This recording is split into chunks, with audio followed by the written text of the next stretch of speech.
Shalom kekasih Tuhan. Sore hari ini sama-sama kita mau datang di hadapan Tuhan. Kita mau beri waktu kita yang terbaik untuk kita datang menyembah Tuhan kita. Sama-sama kita mau siapkan hati kita. Bapak, di dalam nama Tuhan Yesus mengucap syukur Tuhan, pemeliharaanmu, penyertaanmu, pertolonganmu ya Bapak. Oh, kami sungguh percaya Kau Allah yang setia, tidak pernah tinggalkan setitik pun Tuhan.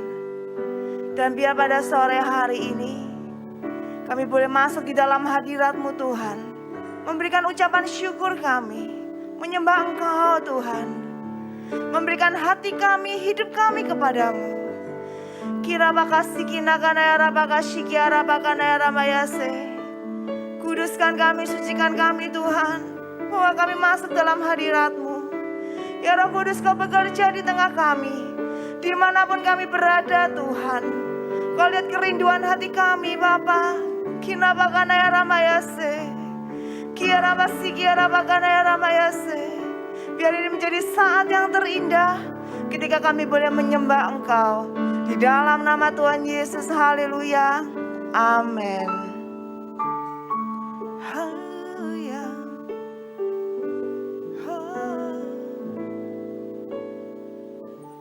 Saat ku menyembah-Mu, Roh-Mu bekerja.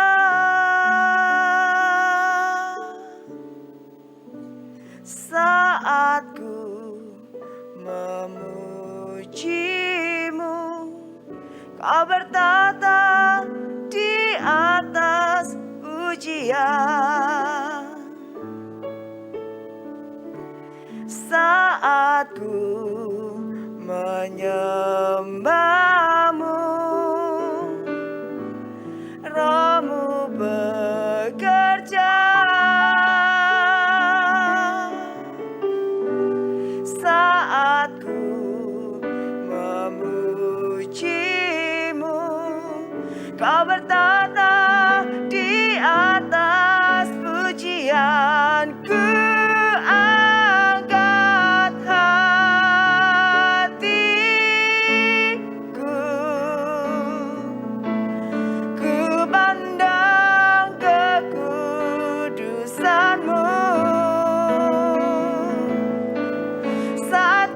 Sembah, ku puji-Mu, ku rasakan kehadiran-Mu Tuhan.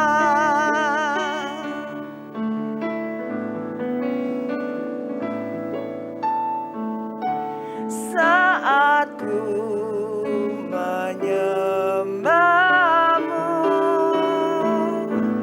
Roh-Mu bekerja. Saat ku memuji-Mu, Kau bertata di atas pujianku.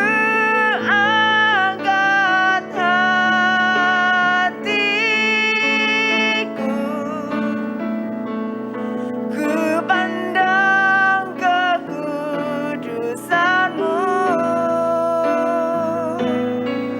Saat ku sembah, ku puji-Mu,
hadirat-Mu. Ini kami Bapa. Ya Ramasya Ramo, Ya Ramasya Ramo, Ya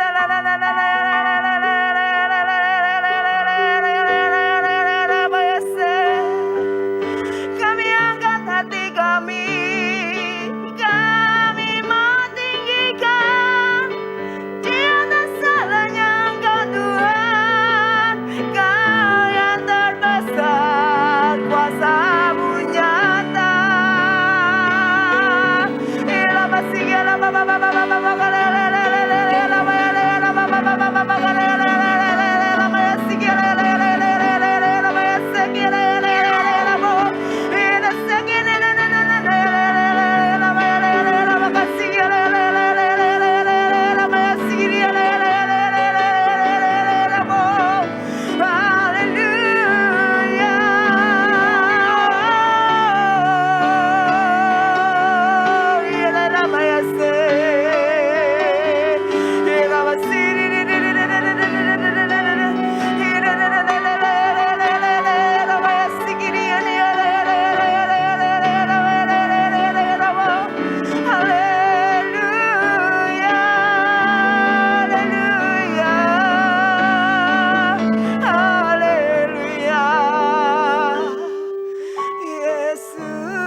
Oh, sungguh kami bersyukur untuk pribadi-Mu Tuhan.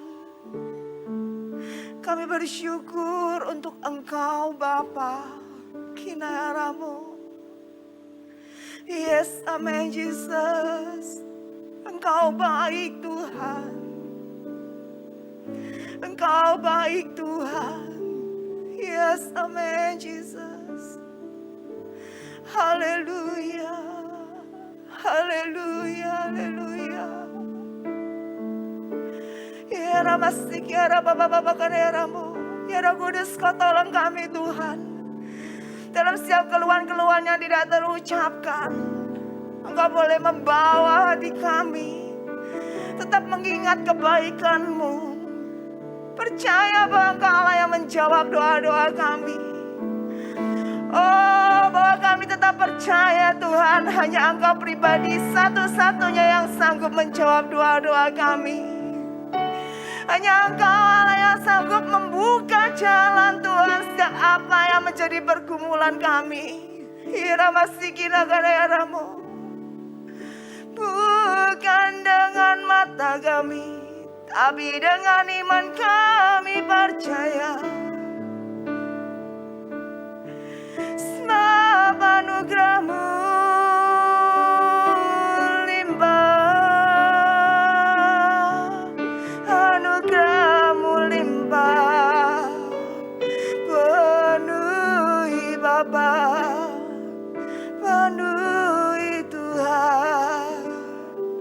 Ya Ramasik, ya Rabba-Bapa, ya Ramayasik, ya Ramu. Yes, amen Jesus, amen Jesus. Amen Jesus. Amen Jesus, amen Jesus. Haleluya. Ya Ramasik, ya Rabba-Bapa, ya Ramu.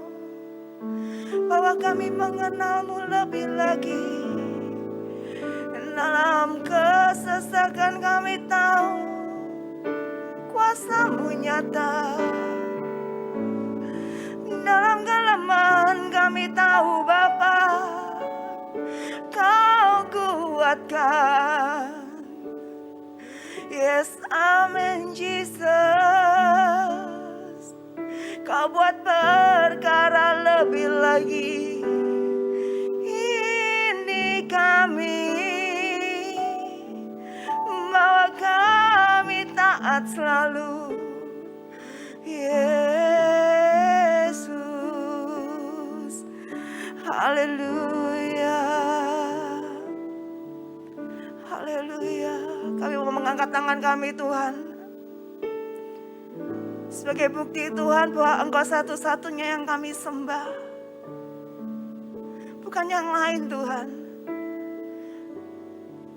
Biar mata kami tertuju hanya kepada Engkau, bukan pada problem, masalah, pergumulan hidup ini. Tapi hanya pada Engkau, Yesus. Haleluya. Engkau ku sembah, Kau yang terindah. Pulihkan ku dengan darah-Mu. Engkau ku sembah, Bapa mulia. Seumur hidupku ku mau menyembah-Mu. Engkau ku sembah, Kau yang terindah. Pulihkan ku dengan darah-Mu. Engkau ku sembah, Bapa mulia.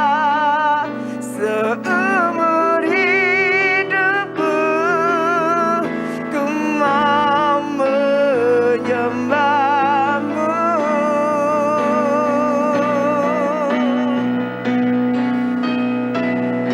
Engkau ku sembah, Kau yang terindah. Pulihkan ku dengan darah-Mu. Engkau ku sembah, Bapa mulia. Seumur hidupku ku mau menyembah-Mu. Seumur hidupku ku mau menyembah-Mu.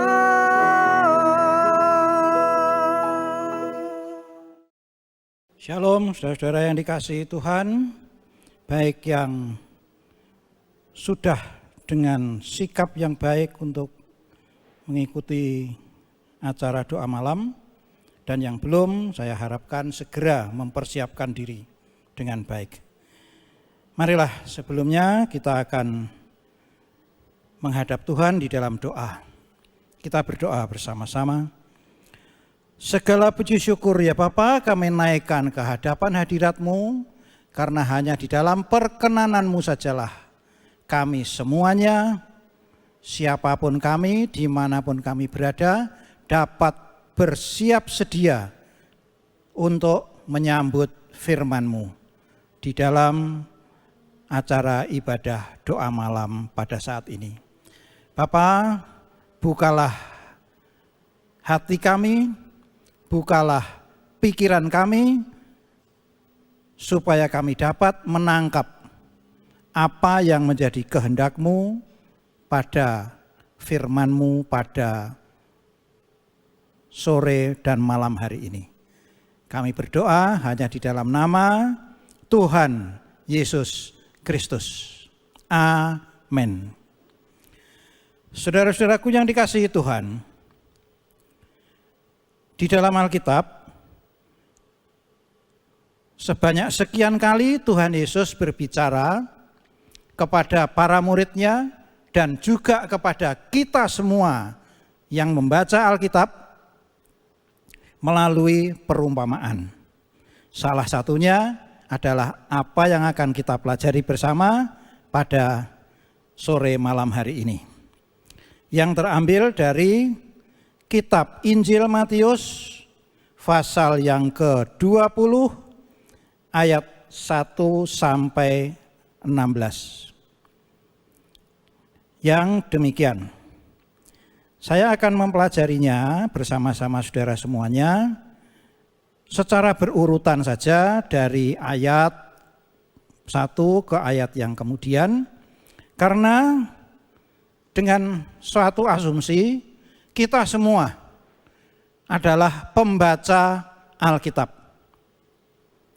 Kita semua sudah berulang kali mendengar tentang kisah ini, yaitu pekerja kebun anggur.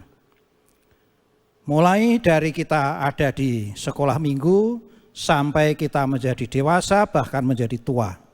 Tiap-tiap kali, paling tidaklah setahun sekali, kita bisa menemukan uraian tentang pekerja kebun anggur ini. Kita akan mulai mempelajarinya. Ayat yang pertama. Adapun hal kerajaan sorga sama seperti seorang tuan rumah yang pagi-pagi benar keluar mencari pekerja-pekerja untuk kebun anggurnya.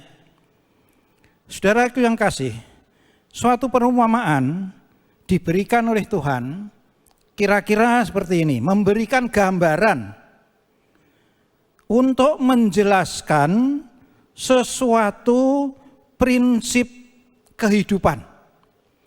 Prinsip yang diajarkan oleh Tuhan Yesus. Pasti prinsip yang benar dan sangat penting. Terlebih di dalam kehidupan kita dalam berjemaat. Perumpamaan ini adalah tentang kerajaan sorga.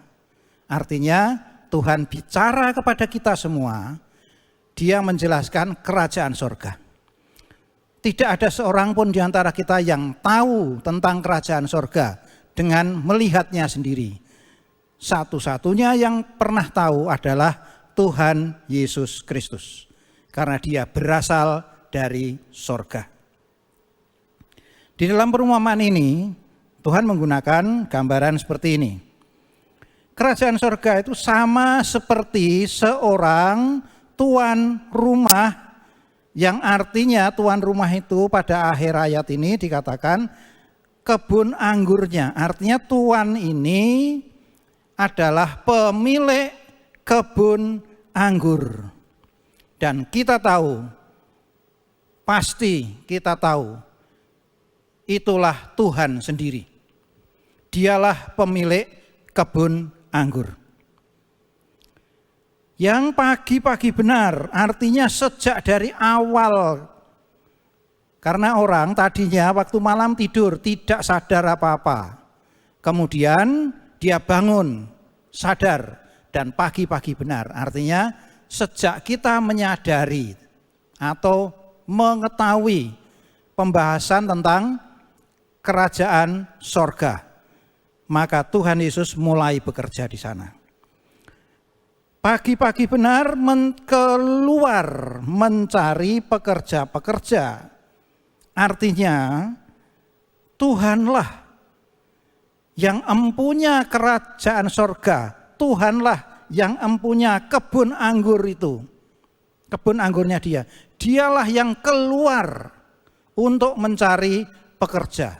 Artinya inisiatifnya, prakarsanya datang dari Tuhan.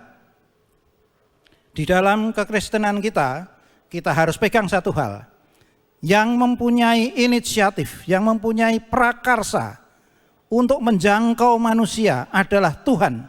Bukan orang-orang yang ingin masuk ke dalam kerajaan sorga. Jika ada orang yang timbul dalam hatinya ingin masuk ke dalam kerajaan sorga, itu artinya hatinya digerakkan oleh Tuhan. Ini harus kita pegang. Siapapun di antara kita yang ada gerakan hati untuk masuk kerajaan sorga, itulah kerjaan Tuhan. Itulah karya Tuhan di dalam hati kita. Masuk ke dalam kebun anggur. Kebun itu adalah tempat suatu aktivitas, bekerja, berkarya. Dan dikatakan anggur.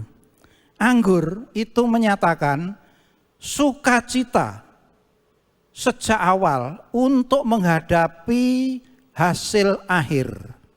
Karena hasil akhir dari satu kebun anggur adalah minuman anggur yang mendatangkan sukacita. Kita ingat ada lagu, anggur sukacitaku. Inilah yang harus muncul di dalam pengertian kita. Tuhanlah yang mencari orang-orang untuk masuk ke dalam kerajaannya, untuk masuk ke dalam kebun anggurnya. Dialah yang punya prakarsa, inisiatif. Ayat yang kedua. Setelah ia sepakat dengan pekerja-pekerja itu mengenai upah sedinar sehari, ia menyuruh mereka ke kebun anggurnya.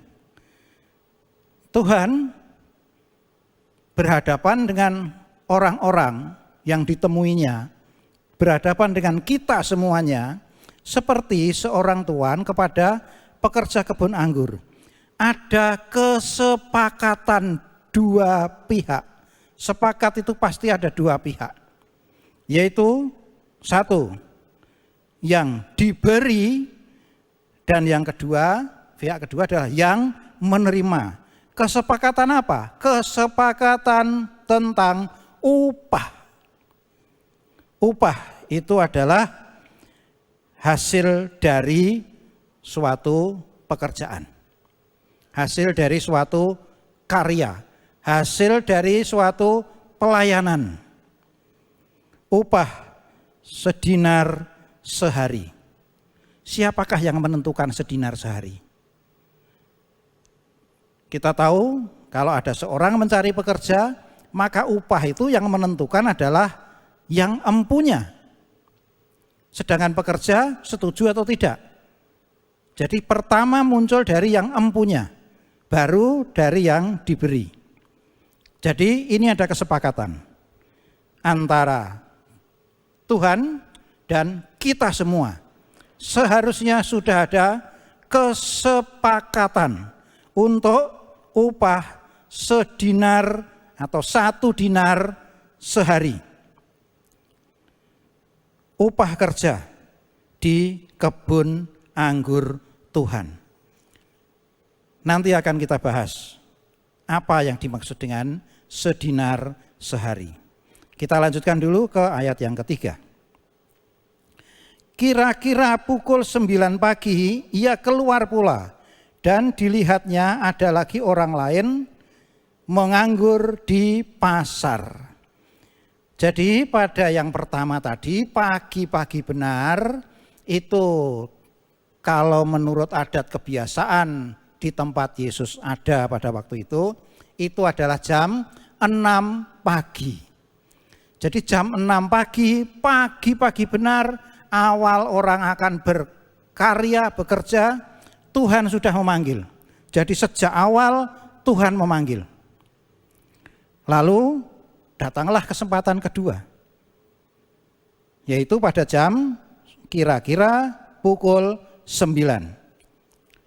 Keluar lagi tuan ini, artinya Tuhanlah yang kembali mencari pekerja-pekerjanya. Di mana? Di pasar, di marketplace, di tempat banyak orang. Artinya dia membuka kesempatan terbuka buat semua orang. Hanya siapakah yang mau menjawab kesempatan ini? Itu terbuka buat kita semuanya, bahkan buat semua manusia. Terbuka kesempatan untuk ikut bekerja di ladang Tuhan, bekerja di kebun anggur Tuhan. Terbuka buat semuanya. Kalau tadi yang pertama itu ada kesepakatan sedinar sehari, maka ayat yang keempat dikatakan begini, katanya kepada mereka, pergi jugalah kamu ke kebun anggurku, dan apa yang pantas akan kuberikan kepadamu. Dan mereka pun pergi. Artinya tidak ada janji 1 dinar. Tetapi apa yang pantas. Apa yang pantas diterima oleh setiap orang yang mau bekerja, menggunakan tenaganya, waktunya, pikirannya untuk bekerja di ladang Tuhan, di kebun anggur Tuhan.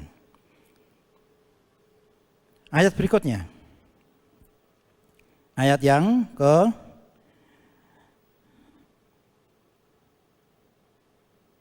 5. Kira-kira pukul 12 dan pukul 3 petang ia keluar pula dan melakukan sama seperti tadi. Artinya sama seperti yang kedua tadi. Ini yang ketiga dan yang keempat, pukul 12 dan pukul 3 petang. Kesepakatannya tidak seperti yang pertama, tetapi pekerja ini tahu di dalam dirinya mereka akan menerima apa yang pantas. Mungkin yang pantas seberapa, tidak tahu. Tetapi sebetulnya bagi orang yang mencari pekerjaan, bagi setiap orang yang mencari pekerjaan, mendapat pekerjaan saja sudah suatu hal yang baik. Apalagi nanti masih menerima upah yang pantas. Masalahnya sekarang, maukah kita masing-masing ini menerima tawaran, yaitu tawaran bekerja di ladang Tuhan, bekerja di kebun anggur Tuhan. Ayat berikutnya, ayat yang ke-6. Kira-kira pukul 5 petang, sudah sore jam 5, ia keluar lagi dan mendapati orang-orang lain pula. Lalu katanya kepada mereka, mengapa kamu menganggur saja di sini sepanjang hari? Jadi sampai sudah hampir selesai hari kerja. Di sana hari kerja itu selesainya jam 6, pukul 6 sore selesai. Ini pukul 5, tinggal 1 jam saja lagi. Tuhan itu atau Tuhan kita, Yesus, masih saja keluar, masih saja mencari pekerja-pekerja. Maukah kita ikut pada kesempatan terakhir ini? Mungkin ini adalah kesempatan terakhir buat kita semuanya. Karena di dalam Alkitab sendiri tertulis, pada zaman akhir ini, mungkin kitalah yang dituju oleh nats ini. Yaitu bahwa kita dikatakan, kenapa menganggur? Kenapa tidak bekerja buat Tuhan? Kenapa tidak mau masuk ke dalam pelayanan, bekerja di ladang Tuhan, bekerja di kebun anggur Tuhan, bekerja bersama-sama Tuhan? Masih juga ditawarkan kepada kita. Ayat yang ke-7 dikatakan, kata mereka kepadanya, karena tidak ada orang yang mengupah kami. Katanya kepada mereka, pergi jugalah kamu ke kebun anggurku. Barangkali tidak ada orang yang mengajak kita untuk bekerja. Tidak ada orang yang mengajak kita untuk ayo pelayanan, ayo bekerja di ladang Tuhan. Tidak ada yang menawarkan itu. Tetapi Tuhan secara pribadi tetap mengajak kita masuk ke dalam ladang pelayanannya, yaitu masuk ke kebun anggurnya. Pergi jugalah kamu ke kebun anggurku. Saudara, di dalam dunia ini di mana kita hidup, siapapun dia, itu bisa melupakan seseorang atau melupakan sesuatu. Barangkali Anda adalah seorang yang terlupakan oleh orang lain, oleh orang-orang yang punya kesempatan untuk mengajak bekerja, namun terlupakan. Tetapi ingat, manusia boleh lupa, Tuhan tidak pernah lupa. Manusia bisa melewatkan, terlalaikan, tapi Tuhan tidak pernah lalai kepada Anda, kepada masing-masing kita secara pribadi. Tuhan tetap memperhatikan. Dan dikatakan, pergi jugalah kamu ke kebun anggurku. Mampukah masing-masing kita melihat inilah kebun anggur milik Tuhan? Artinya begini saudara, sebenarnya setiap dari kita, setiap orang-orang itu ingin bekerja, ingin mendapat undangan untuk bekerja, apalagi bekerja di kebun anggur Tuhan. Siapa orang yang tidak mengenal kebun anggur Tuhan? Mungkin secara pribadi kita menganggap kurang berharga, kurang layak. Pribadinya ini kurang layak. Tetapi ingat, Tuhan tidak memandang itu. Tuhan hanya melihat, kamu punya kesempatan untuk kerja, kerjalah di kebun anggurku. Itulah ajaan Tuhan, itulah undangan Tuhan. Artinya saudara begini, ada 5 kelompok dari mereka yang kerja di ladang Tuhan. Mereka yang sejak awal bekerja, jam 6 pagi, jadi jam kerjanya 12 jam. Ada yang jam 9, ada yang jam 12, ada yang jam 3, dan ada yang jam 5. Masa kerjanya tinggal sedikit, makin sedikit. Tidak lagi 12 jam. 12 jam, 9 jam, 6 jam, 3 jam, dan akhirnya hanya kerja 1 jam. Lalu muncullah ayat yang ke-8, dikatakan,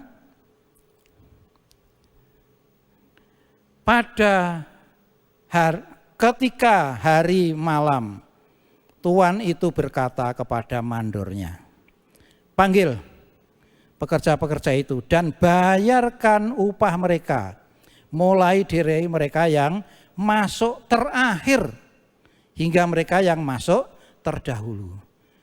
Terima pembayaran. Berapa itu pembayarannya? Kita lihat ayat berikutnya. Maka datanglah mereka mulai, ayat yang ke-9. Oh bentar, tadi dikatakan ya. Maka datanglah mereka yang mulai bekerja kira-kira pukul 5 dan mereka menerima masing-masing 1 dinar. Masuk kerja terakhir dibayar 1 dinar. Kesepakatan dengan pekerja pertama yang masuk jam 6 pagi 1 dinar. Mereka kerja 12 jam. Lalu yang masuk terakhir ini jam 5 petang hanya bekerja 1 jam. Diberi oleh tuan ini 1 dinar.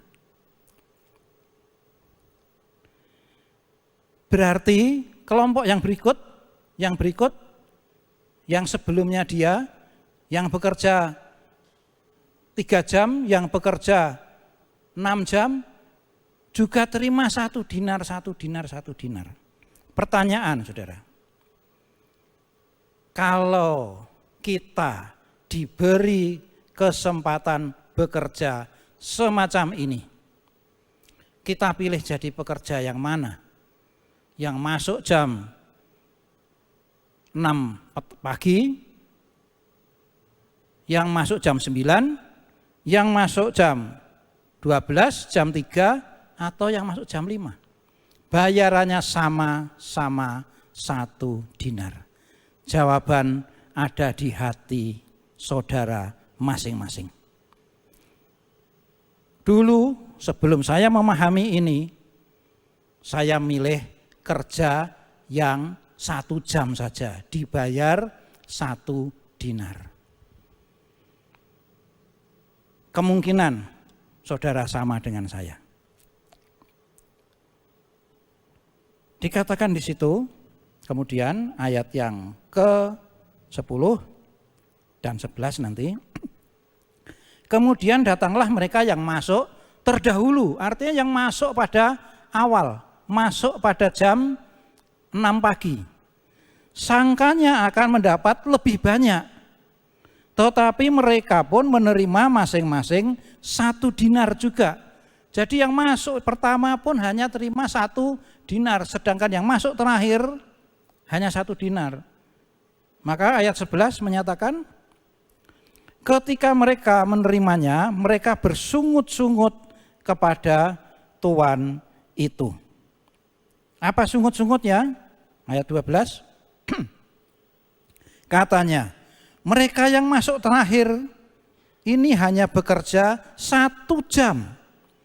Dan engkau menyamakan mereka dengan kami yang sehari suntuk bekerja berat dan menanggung panas terik matahari.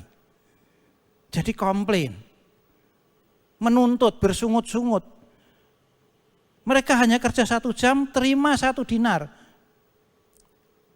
Sedangkan kami yang sejak awal bekerja 12 jam, sehari suntuk, kena panas, yang masuk sore kan tidak kena panas sudah. Hanya terima juga 1 dinar. Dia mulai membandingkan. Saudara, di dalam pengalaman saya bertemu dengan orang-orang yang lebih senior dari saya. Kebanyakan mereka sudah tidak ada. Sekarang saya ini karena umur sudah sekian dianggap juga senior. Artinya lebih tua. Dan saya melihat orang-orang yang lebih muda. Saudara, apa yang ada di hati? Mungkin yang ada di hati mereka yang lebih dulu dari saya sama seperti hati saya. Kadang-kadang kami melihat, ini masih baru saja melayani. Kok sudah sampai sekian jauh pelayanannya? Sedangkan kami ini yang sudah lebih dulu, kok cuma begini saja? Hanya terima 1 dinar sehari. Inilah yang mungkin jadi pertimbangan kita. Apa yang ada dalam hati kita. Jadi membandingkan. Membandingkan diri dengan orang lain. Dia terima sesuatu yang lebih besar, yang lebih baik, yang lebih terhormat, atau apalah. Itulah yang jadi pembandingan diri kita. Namun ayat yang ke-13 menyatakan, tetapi Tuhan itu menjawab seorang dari mereka, saudara, aku tidak berlaku tidak adil terhadap engkau. Bukankah kita sudah sepakat sedinar sehari? Jadi sebenarnya bagi siapapun itu ada kesepakatan sedinar sehari. Dulu saya ini muda, sekarang jadi tua. Dulu junior, sekarang jadi senior. Sebetulnya kami semua ini secara tidak menyadari punya kesepakatan yang sama.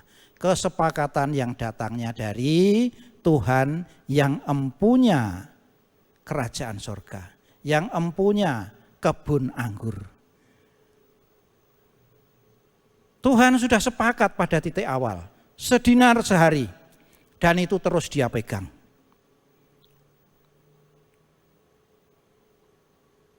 Kalau dia pegang, maka kita tidak bisa mengatakan kamu tidak adil. Dulu mungkin saya terima sedinar sehari, wah ini hebat. Tapi setelah menjadi tua, kita pun bilang kok cuma sedinar sehari. Mungkin karena kita tidak mengerti arti dari kata sedinar sehari. Ayat yang ke-14. Ambillah bagianmu dan pergilah. Aduh saudara. Ambil bagianmu, pergi. Ini seperti seolah-olah seperti menyuruh menyingkir. Saya tidak mau pakai kata mengusir, tapi menyuruh untuk menyingkir. Dan ada peringatan begini. Aku mau memberikan kepada orang yang masuk terakhir sama seperti kepadamu. Kehendak dari yang empunya kebun anggur mau membayar sama. kehendaknya Dia. Bukan keinginan saya, bukan keinginan kita. Ayat yang ke-15. Tidakkah aku bebas mempergunakan milikku menurut kehendak hatiku? Artinya apa? Tuhanlah yang punya kehendak. Tuhanlah yang punya mau. Kita mau enggak bekerja di ladangnya? Tuhan mau yang bekerja di ladangnya terima 1 dinar sehari. Mau enggak kita terima? Kalau tidak mau, kita tidak datang. Dia mau membayar, masuknya jam berapa? Itu urusan Tuhan. Mau enggak kita? Dan kalimat berikutnya, atau iri hatikah engkau karena aku murah hati? Kita bisa saja mengatakan Tuhan tidak adil. Tuhan tidak adil. Kita menganggap bahwa apa yang dikerjakan Tuhan itu tidak baik menurut kita. Tidak adil, tidak baik menurut kita. Kita yang bekerja mulai pagi sampai petang, yang petang hanya 1 jam kerja, kok terima hasil yang sama. Nah, kita tahu di sini mulai bahwa kita menerima sama itu adalah kemurahan hati Tuhan. Bukan keinginan-keinginan manusiawi kita. Nah, sebelum saya membahas tentang apa yang diartikan dengan sedinar sehari, kita baca dulu ayat terakhir. Demikianlah kata Tuhan Yesus ini ya. Ini kata Tuhan Yesus. Demikianlah orang yang terakhir akan menjadi yang terdahulu. Dan yang terdahulu akan menjadi yang terakhir. Apa maksudnya perkataan Tuhan ini? Nah, mari saudara-saudara kita coba melihatnya. Kita coba membahasnya. Dikatakan di sana upah itu adalah 1 dinar sehari. Apa yang dimaksud Tuhan dengan 1 dinar sehari? Kita harus mencoba menyesuaikan diri dengan kehidupan pada masa itu. Kehidupan yang sederhana. Bukan kehidupan yang kelihatannya wow, tidak ada. Kehidupan yang biasa. Kehidupan yang dijalani Tuhan Yesus. Kalau kita baca seluruh Injil adalah kehidupan yang biasa. Kehidupan yang wajar, kecuali 1, yaitu Tuhan menolong semua orang yang datang kepada Dia. Dia menyembuhkan, Dia membangkitkan, Dia memulihkan. Itu bedanya. Kehidupan yang lain sangat biasa seperti kehidupan kita. Saudara, upah 1 dinar sehari. Upah 1 hari kerja. Itu berlaku pada masa itu. Artinya begini, saudara. Seseorang bangun pagi, lalu mulai bekerja. Bekerja dia pada sore hari, menutup hari itu, dia terima upah. Untuk apa upah ini? Untuk kehidupannya hari berikut. Kehidupan yang ditempuhnya di hari kemudian. Waktu dia pulang, seseorang yang bekerja pulang dan bawa 1 dinar hari itu, maka ini akan membuat sesuatu di dalam dirinya, yaitu dia tahu hidup kami besok sejak saya bangun sampai kerja lagi, kehidupan kami itu artinya dia dan seluruh isi keluarganya tercukupi. Karena 1 dinar sehari adalah kebutuhan 1 keluarga 1 hari. Kebutuhan yang wajar. Bukan keinginan yang aneh-aneh. Tetapi kebutuhan hidup 1 hari besok. Artinya Jika saya terima uang 1 dinar sesudah kerja, sore hari saya bawa 1 dinar, maka saya lapor dengan istri saya kasih tahu anak-anak saya, besok hidup kita sudah aman. Terjamin ini ada uang 1 dinar, maka berangkat tidur istirahat dengan rasa yang damai. Karena apa? Karena tercukupi. Berbahagialah orang yang melakukan ibadah dengan rasa yang cukup. Sudah tercukupi hidupnya. Jadi dengan dia tahu dapat 1 dinar, dia mengalami ketenangan di dalam batinnya. Dan dia tahu besok saya cari dinar ini di mana lagi? Ya di tempat kerja yang itu. Di tempat kerja yang itu. Karena apa? Tempat kerja itu saya dapat 1 dinar, jadi besok saya kerja lagi di situ. Karena pekerjaan itu tidak habis-habisnya. Dapat 1 dinar, jadi sebuah ketenangan di dalam kehidupan. Itulah yang diinginkan Tuhan bagi kita semuanya. Kita mengalami ketenangan di dalam hidup. Inilah pengertian dari 1 dinar sehari. Jadi 1 dinar sehari jangan dilihat dari hanya nilainya 1 dinar. Tetapi hasil daripada uang ini. 1 dinar itu kecukupan dari kehidupan. Untuk menghadapi kehidupan di hari mendatang. Ada pengharapan yang baik. Bukan pengharapan yang berlebih-lebihan. Nah, saudara, ada gambaran begini. Ketika Tuhan memberikan sebuah perumpamaan, tadi di awal sudah saya katakan, untuk mengajarkan suatu prinsip kehidupan. Marilah kita ikuti prinsip kehidupan yang sederhana ini. Tuhan mengajarkan, kata firman Tuhan, belajarlah daripadaku, karena aku lemah lembut dan rendah hati. Artinya jadilah orang-orang yang di dalam hati dan pikiran ini sederhana. Pekerjaan apa yang dipercayakan itu nanti, itu pekerjaan di ladang Tuhan. Pekerjaan di kebun anggur Tuhan. Pekerjaan di kebun itu bermacam-macam. Ada yang mulai hanya nyabuti rumput, ada yang memasang pagar dan sebagainya. Berbagai macam pekerjaan di kebun anggur Tuhan. Namun terima dengan hati yang sederhana. Dengan sikap hidup yang damai, yang tenang. Inilah yang dikehendaki Tuhan.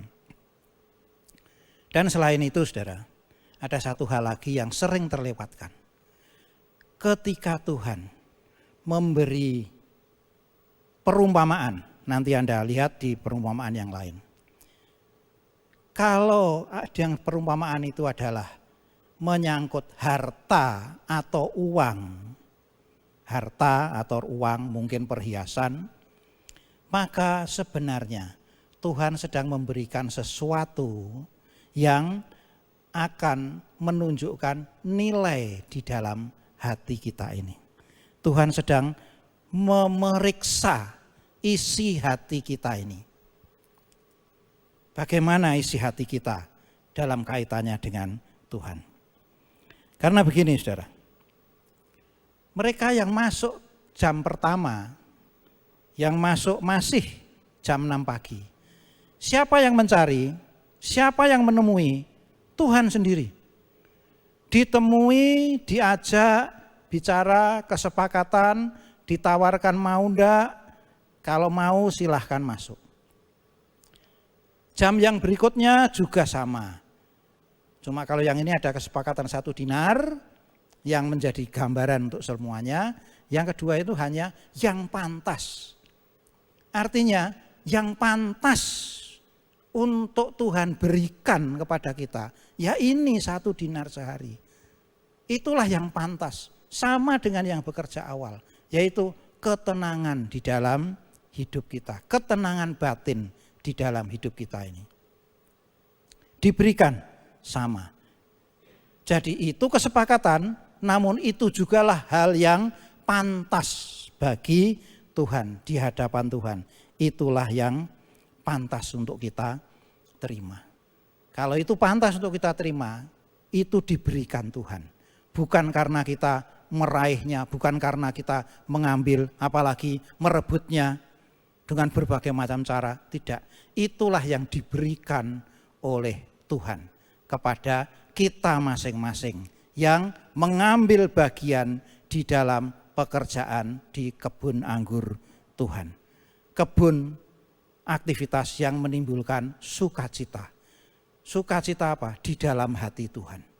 Karena itu kebun anggurnya Tuhan. Sukacita di dalam hati Tuhan. Jadi sukacita dalam hati Tuhan bukan hanya kalau kita berteriak-teriak memuji Tuhan dengan penuh semangat, atau kita menyembah Dia dengan suara yang lantang. Itu iya, tetapi bukan hanya itu. Kita kerja di ladang Tuhan. Itulah sesuatu yang menyenangkan hati Tuhan. Dan kemudian ada satu yang harus dipertimbangkan, yaitu kebersamaan. Yang memanggil Tuhan, sudah itu bekerja mulai jam 6 sampai jam 9. Di manakah si Tuhan ini? Di manakah Tuhan? Dia yang punya kebun anggur, dia pasti juga ada di sana mengawasi kita yang bekerja. Supaya kita tidak bekerja malah berakibat merusak. Dialah yang mengatur. Jadi ada kebersamaan. Kebersamaan antara jam 6 sampai jam 9. Lalu ada kebersamaan antara jam 9 sampai jam 12. Terus sepanjang hari itu ada kebersamaan dengan Tuhan. Belum lagi kalau dipertimbangkan satu hal yang hampir tidak pernah disinggung, yaitu bagaimana tentang makan. Orang kerja itu perlu makan. Kapan mereka makan? Jam 6 pagi sudah ada di kebun. Jam 6 sore baru pulang. Orang-orang ini perlu makan. Tuan ini pun, pemilik kebun anggur ini pun juga perlu makan. Ada kebersamaan yang tidak kita perhitungkan. Yaitu kebiasaan bahwa orang zaman itu makan 2 kali sehari. Sepanjang yang saya mengerti, mereka itu kira-kira jam 9, 10 itu makan yang pertama, dan nanti sore lewat jam 6 itu makan yang kedua. 2 kali makan. Ingat Elia waktu ada di tepi sungai Kerit, diberi makan oleh burung gagak. Ingat pada waktu orang Israel keluar dari Mesir, berjalan di padang gurun, pagi diberi mana yang harus kemudian diolah, dan nanti sore ada burung puyuh yang datang. Ada indikasi-indikasi seperti itu. Makan 2 kali sehari. Berarti orang yang masuk jam 6 dan yang masuk jam 9, ada kemungkinan mereka itu makan bersama dengan tuannya. Tapi ayolah, itu tidak dipertimbangkan. Yang paling jelas begini, saudara. Kenapa yang masuk jam 5 sore, selesai jam 6, diberi 1 dinar? Supaya dia tenang hatinya. Untuk besok datang lagi membangun kebersamaan. Yang mulai jam 6 pagi, sudah sepanjang hari itu mengalami kebersamaan dengan Tuhan. Nah, sekarang bagaimana hati kita jika kita bekerja sejak awal dengan Tuhan? Apakah hati kita ini terpikat oleh dinarnya atau terpikat oleh kebersamaannya dengan Tuhan? Apakah engkau mengasihi Tuhan dengan segenap hatimu? Kalau kita mengasihi Tuhan, maka bukan nilai dinarnya.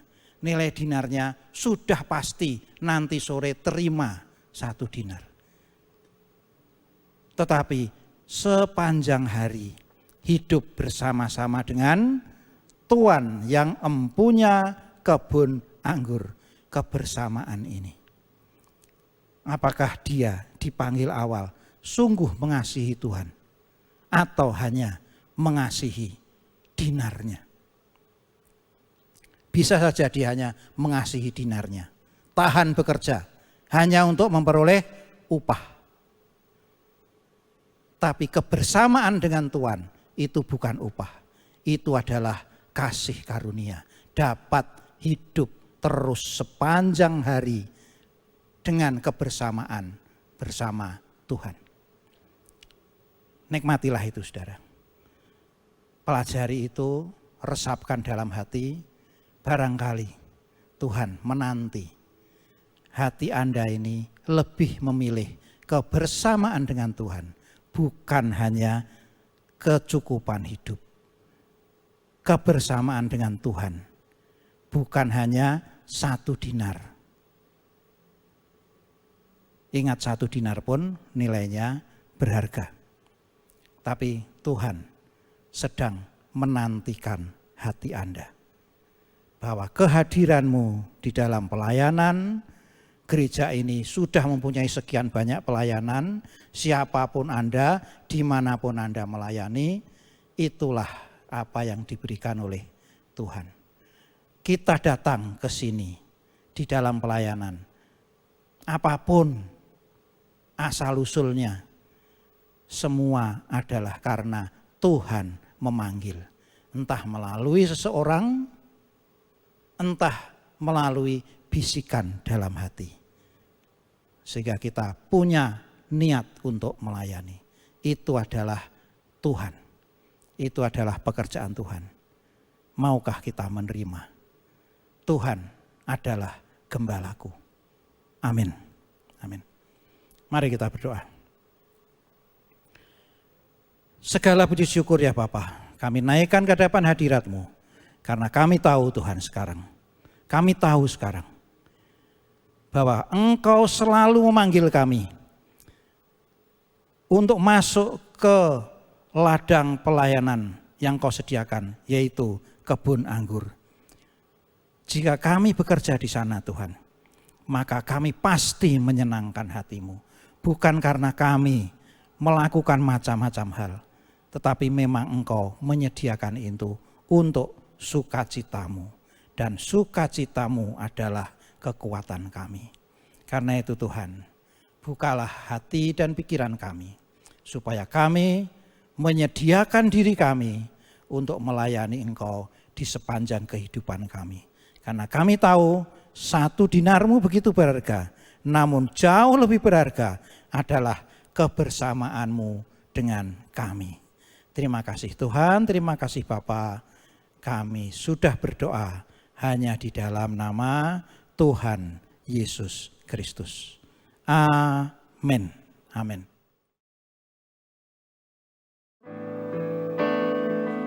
Aku punya Tuhan yang besar, yang telah berjanji dan sanggup menggenapi.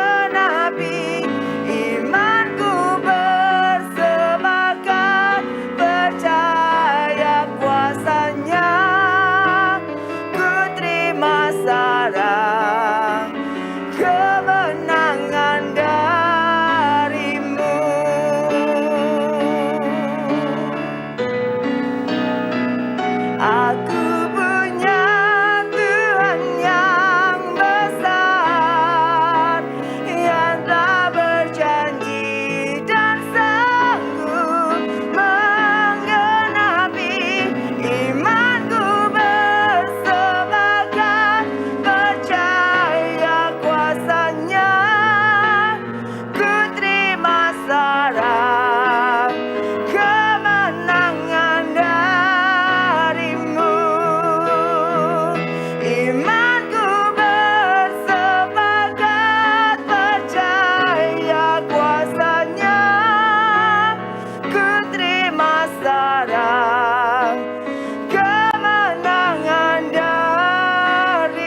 Terima kasih Tuhan atas kebaikan-Mu, Kau telah pimpin kami di dalam doa malam di malam hari ini. Kami percaya Tuhan, Kau akan terus berfirman melalui hamba-Mu kepada setiap kami Tuhan.